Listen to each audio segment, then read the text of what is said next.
Nous sommes dans l'univers de Zelda, de The Legend of Zelda, en Hyrule, et ça se passe quelque temps après les événements de Tears of the Kingdom. Très bien, très bien. Et parle-moi vite fait de toi un petit peu, rapidement, pas d'entrer dans les détails. Eh bien, voyez-vous, je suis une piaf, comme vous l'avez très justement fait remarquer. Très justement. Il se trouve que il n'y a pas si longtemps encore, j'étais écrivaine. Je vivais de ma plume, enfin, d'une de mes plumes en particulier, si j'ose dire, ce petit trait d'humour.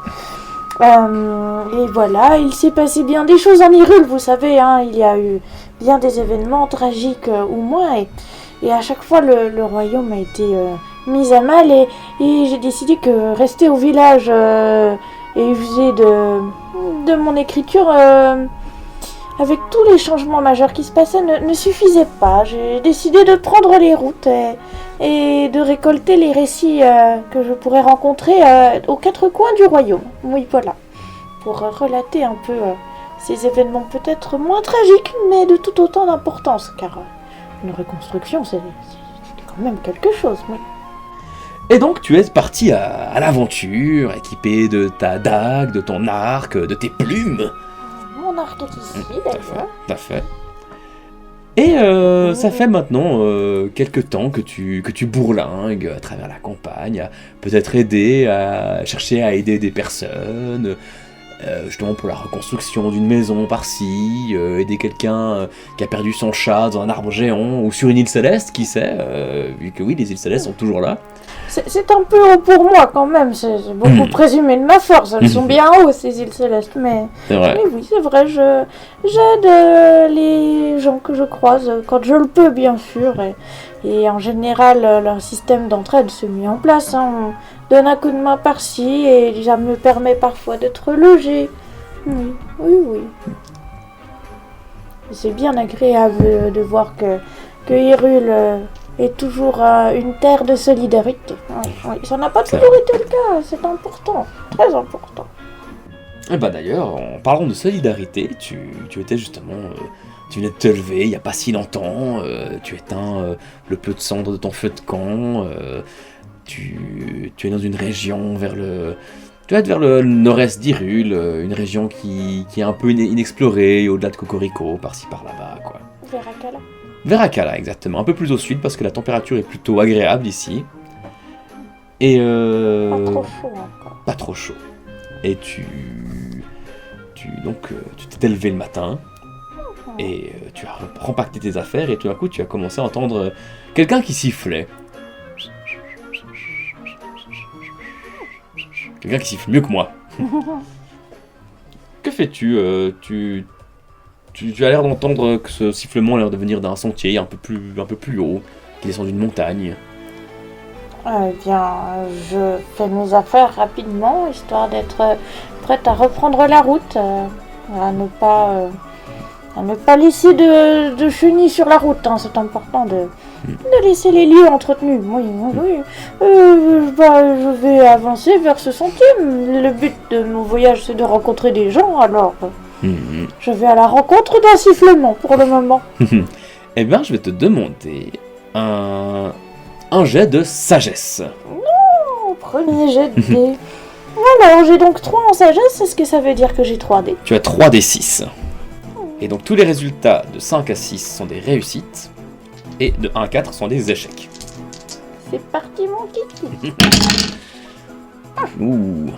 Ce n'est pas très brillant, c'est le matin, je me chauffe. Exactement, tu te dégourdis les plumes, et tu entends... C'est une grosse bête qui descend de la montagne. Quelque chose de mastoc. Ça te fait un peu peur. Bien, ma foi, je vais peut-être sortir du sentier histoire d'observer avant de me rendre à la rencontre de ces gens. Il n'y a que l'air d'avoir qu'un jeu de bruit de pas. Ouais, tout à fait. Ouais. Un seul jeu de bruit de pas. Je vais observer. Tu vas observer comment tu veux te cacher. Je vais faire là. Espèce de giga. Je vais me camoufler en arbre. Je pense que je vais user de ma sagesse pour trouver l'endroit le plus adéquat, voir un arbre peut-être un peu sombre qui pourrait dissimuler mon plumage et me mettre bien dans l'ombre pour que je ne sois pas trop vue. Essayer d'estimer où est-ce que je pourrais être le plus camouflé. Tu utilises ta sagesse pour ça. Ok, alors jet de sagesse. Donc toujours 3, c'est ça? Ça, toujours 3. Je vais changer de dé, peut-être qu'ils iront mieux. Ouf! Pas mieux. C'est le matin, vous comprenez, je suis pas du matin. Tu cherches tout ce que tu vois. Ouais, il y a un arbre sec par là-bas, il y a un buisson là-bas. Non, c'est pas si vert ici. Ou alors tu t'as pas le temps de les voir. Ça se rapproche de plus en plus. Est-ce que j'aperçois la créature massive qui fait ses pas? Il y a le soleil qui est en train de se lever à l'est et tu vois l'immense ombre de la créature qui commence à se dessiner au détour du sentier, dans un virage. Une créature mastoc, volumineuse. Bon, eh bien... Les arbres sont très hauts. Tu peux en trouver des qui montent à 3 mètres peut-être, ouais. Pas beaucoup de feuilles, mais... Mais est-ce que je pense que d'après moi, l'ombre est gigantesque, certes, mais est-ce que je me dis que je peux éventuellement être en sécurité en haut d'un arbre? Peut-être, ça se tente. Alors je vais essayer de m'envoler et de me percher en haut de l'arbre. Donc tu veux voler. Tout à fait, avec mes merveilleuses ailes. Tu veux y aller vite? Je veux pas forcément y aller vite, parce qu'une fois que je commence à voler, voilà, le temps que la créature réalise que je m'envole, je pense que ça ira. Alors on va dire que c'est un jet de courage. Pas de force. Ah, si tu veux... Pour moi, force serait plutôt pour y aller vite. D'accord. Courage alors, plutôt pour la stabilité. prendre le temps de bien voir le truc et ensuite y aller. Je vais prendre mes affaires avec moi, donc je préfère la stabilité, effectivement. De toute façon, je pinaille, mais courage et force, j'ai la même chose. Du coup, ça combien courage et force? 2. Je vais prendre d'autres dés, tiens. On va pas porter chance, là, il était trop fatigué encore. Tu utilises vol, c'est ça? Oui. C'est une compétence de base. Donc, t'as le droit à un dé de plus. Un dé de plus. Parfait. Oh, 2 réussites. Donc tu t'envoles, tu prends le temps, vraiment tu calcules, c'est tchac, les affaires, bim, monter au sommet de l'arbre en volant, tchac, tchac, tchac, tchac, whoosh, tu es au sommet de l'arbre, toutes tes affaires sur toi. Et tu vois que la créature, effectivement, est en train de se rapprocher de plus en plus. Et tout d'un coup, tu te sens bien bête parce qu'en fait, tu te rends compte qu'il s'agissait d'un goron qui trimballe plein de choses sur son dos aussi, qui est tout sifflotant, son bâton de marche dans les mains. Tu l'entends siffler une ancienne chanson. La colline, la colline, la colline, je l'aime bien. Qu'est-ce que tu fais?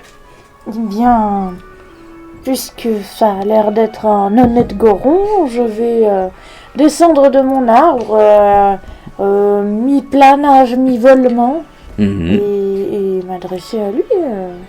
Déjà, je pense que je vais signaler ma présence avant de tomber de cet arbre, pas qu'il ne prenne peur. Mais oui, donc je vais lancer un très clair oh là, cher voyageur!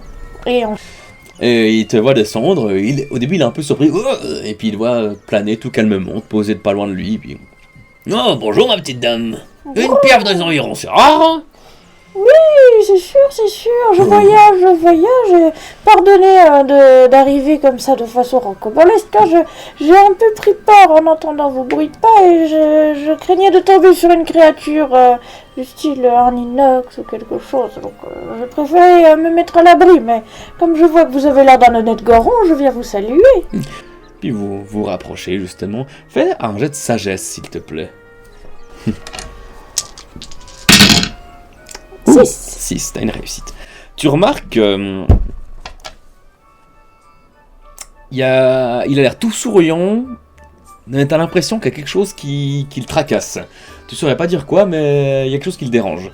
Mais c'est pas quelque chose qui te perturbe suffisamment pour mettre fin à la conversation ou pour directement te dire il me ment ou quoi que ce soit. C'est juste t'as l'impression qu'il y a un truc qui le dérange. Et c'est pas chez toi, c'est chez lui. D'accord, ça a l'air d'être un bourron tracassé. C'est ça, ouais. Ah ben là je vais me diriger vers Cocorico. Vous voudriez un petit truc? Moi je suis marchand. Regardez, une petite potion de soin, une petite potion d'endurance. Sinon j'ai ce masque là. Sinon j'ai un petit tambourin si vous voulez. Puis sort du doigt. En tout et pour tout, 20 rubis, il serait peut-être bon que je garde un petit solde sur moi. Je ne peux pas dépenser les 20 rubis comme ça, mais... Oui, je suis sur la route, je n'ai pas de grands moyens, hein, mais je ne sais pas. Si vous avez quelque chose dans ce tarif-là qui serait susceptible de m'intéresser, pourquoi pas? Pour 20 rubis, je peux vous proposer une petite potion de soin là. Ouais. Et puis, pourquoi pas le masque justement. Pour les deux, je vous fais 11 rubis. 10 pour la potion, 1 pour le masque. Il me parle comment ce masque un peu? J'en trouve quoi de ce masque? Le masque. Alors la potion, c'est une potion que t'as déjà pu voir, verte. Je n'ai pas sous la main. Désolé. C'est bon, j'ai ma potion. C'est ma potion, parfait. Et le masque qui ressemble à ça. C'est un petit masque décoratif que j'ai trouvé à un endroit et puis bon. Ouais, bah, il me sert pas à grand chose. Alors moi, si je peux, j'avoue, si je peux le vendre pour un petit rubis, ça me va bien. Il est joli à part ça, hein, vous trouvez pas? Certes, très bel ouvrage. J'ai entendu dire qu'il augmentait votre force en plus.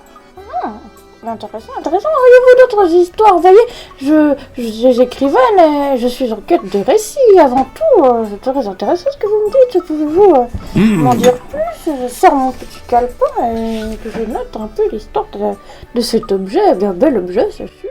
Ah bien, je l'ai trouvé par hasard. Je l'ai acheté à un valeureux guerrier très puissant, un prodige, il me semble, un des fameux prodiges de la princesse,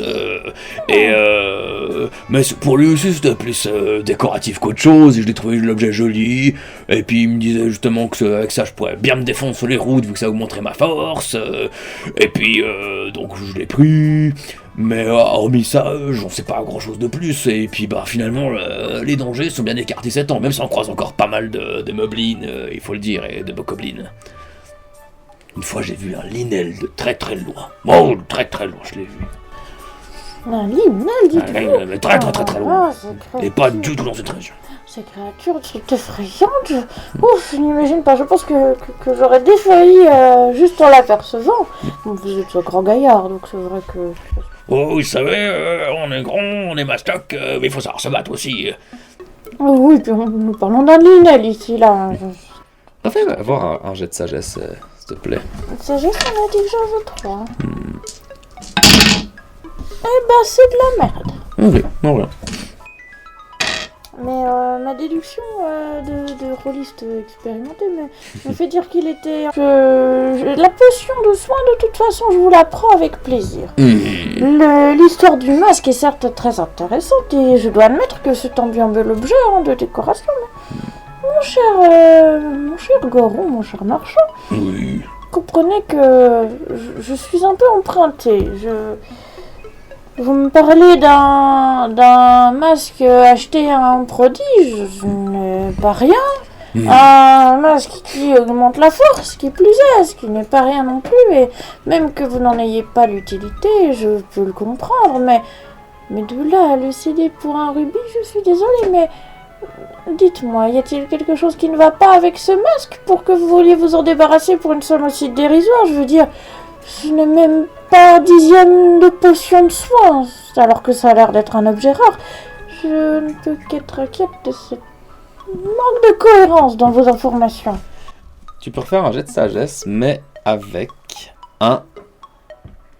J'hésite. Un avantage ou un bonus? Avantage ou un bonus? Avec un avantage. C'est-à-dire que les réussites maintenant sont de 4 à 6 pour ce jet. Il y en a un. Il y en a un. Il est très gêné d'en parler. Clairement. Et... ouais. Non, mais comme je... Non, parce que je dis, je l'ai trouvé. Non, si je l'ai acheté un. Tu vois qu'il s'en mêle dans ses pinceaux, puis qu'il est en train de baragouiner quelque chose. Il y a quelque chose qui le dérange à parler de ce masque. Mais pour un rubis, je vous le fais pour un rubis, aucun souci. Cher ami, vous voyez, je ne voulais pas vous emprunter à ce point. Écoutez, je parcours la route depuis un moment et j'ai l'habitude de donner un coup de main par-ci par-là aux gens que je croise.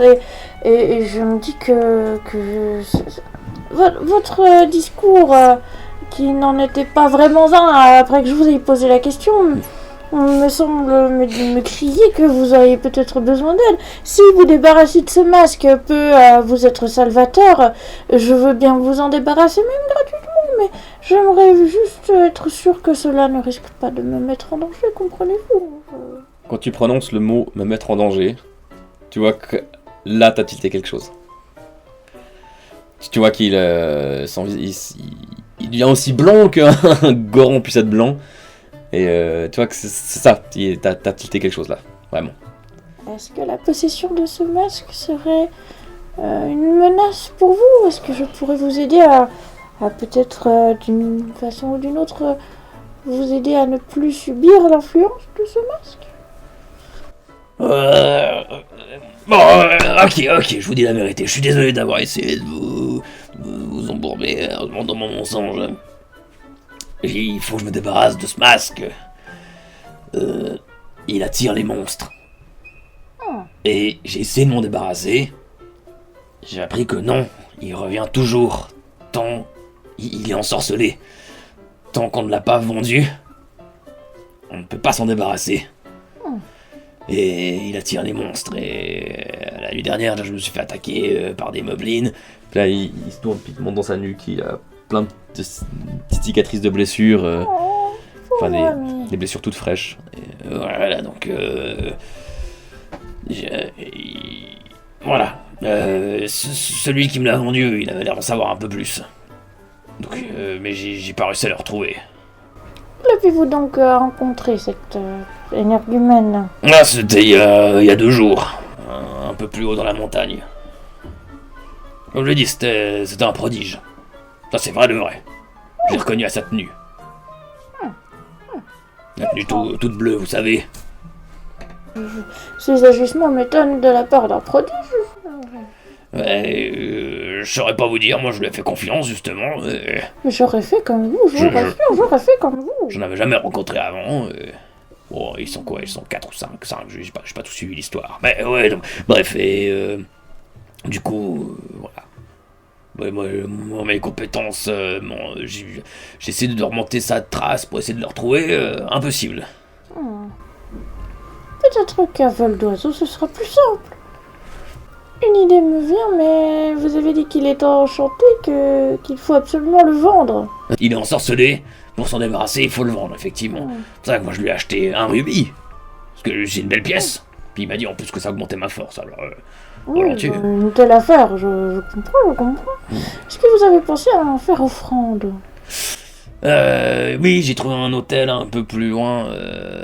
J'ai essayé exactement soit de le poser quelque part avec des rubis, j'ai essayé de l'offrir à quelqu'un en chemin, et la personne me l'a pris, et 2 heures plus tard, il était de retour dans ma besace. Pour vous dire, là, à partir de là, j'ai commencé vraiment, la chocotte. Bien, que diriez-vous de chercher ce prodige ensemble? Je risque pas de vous ralentir. Eh bien, je peux observer depuis le ciel et vous retracez votre route. Nous deux, nous serons plus efficaces, comme je ne sais pas par où vous êtes passé. Et je pense que vos sens et vos habitudes de goron sont bien plus aiguisés que les miens pour se repérer en montagne. Bien vu. On peut retracer ma route en retour, vous volez un petit peu au-dessus, et puis... Ouais, en plus, c'est pas très habité dans le coin, donc si vous voyez du mouvement depuis là-haut, c'est probablement cette personne. Oui, j'essayerai de repérer des volutes de fumée. C'est possible qu'elle fasse un feu de camp, c'est vrai. Ok, eh bien, du coup... Ouais, les moblins attaquent surtout la nuit, donc là c'est l'aube maintenant, donc en une journée, si on y va bien, sans s'arrêter, peut-être qu'on peut remonter mon chemin, ouais. Surtout encore me tracasse, vous m'avez Je crois que nous ne nous sommes pas vraiment présentés. Ah oui, pardon. Je ne connais pas encore votre nom. Je me présente, je suis Toukata. Voilà. Bonjour, Toukata.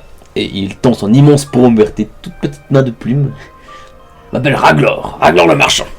Eh bien, c'est un plaisir d'avoir fait votre connaissance, Raglor. Mettons-nous seulement en route. Bien, allons-y. Si nous allons d'un bon pas, je suis sûr que la fortune nous sourira. D'un bon pas ou d'une bonne aile.